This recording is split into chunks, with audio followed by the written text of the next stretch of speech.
Ken. My name is Ken Timmerman. I'm one of the speakers tonight, and I'm an investigative reporter. I've written 2 books about Benghazi, which is why I'm here.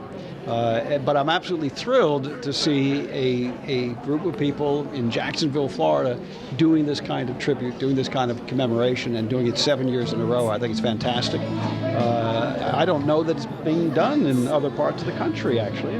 So it's really a unique event to have it here in Florida, and I'm really thrilled and honored to be part of it. It is, and that, bringing just a lot of regular citizens, a lot of actually very knowledgeable professionals in the field out to something like this. Is that what brings you guys to it? Is just your interest in Benghazi, and can you tell us a little bit about what brings you here? Sure. Hi, Stephanie. So I'm just very interested in the subject matter. I actually knew Chris Stevens, Ambassador Chris Stevens, who was killed in Benghazi, and I think it's important that we keep the dialogue alive, because in my opinion justice really has not been served as to what happened that horrible night. So Absolutely.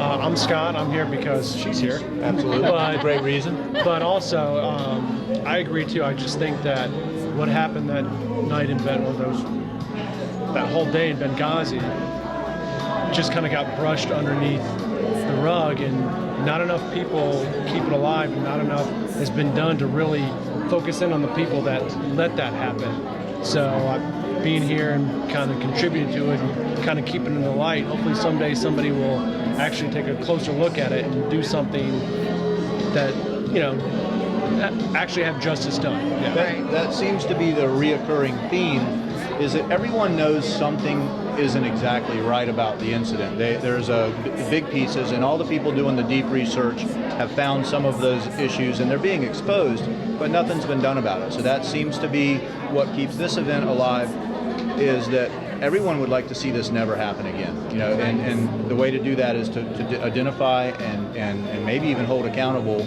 some of the players that made decisions that allowed this to happen in the first place. So we look forward to hearing you speak this evening, and thank you so much for coming out. Thank you for talking to us for a minute. Is there anything in particular you'd like to add about the event? Well, I think your point is very well taken about accountability. Nobody has ever been held accountable for what happened in Benghazi. Right. And we know, at this point, we know very well who should have been held accountable, and that's the Secretary of State, Hillary Clinton, and that's the President, Barack Obama, who never granted cross-border authority, never authorized reinforcements to go to the scene, and we had plenty of forces available to go, and they were not allowed to go because the President would not allow them, the Secretary of State would not ask for them, and the military, the guys in the field were jumping to the gun. They were ready to jump to the gun, but their commanders. That's another reoccurring theme. There were plenty of people in position, That's right, and on the tarmac in some cases, ready to roll, and they were held back. And I guess the why is the big question. I think many of us have our thoughts and understand it. So thank you so much for staying focused on it. I think as this event evolves, I think we're going to find that Benghazi was a symptom of a much larger, much worse problem, and I think staying with it and sticking with it and having people engaged in it, which we still do after all these years. Think about it. It didn't happen yesterday. It's been a few years. As long as it doesn't get forgotten, we can all make a impact and keep it from happening again. So thank you for what you do, and thank you for coming out. Thanks for this tribute. It's great. Thank you.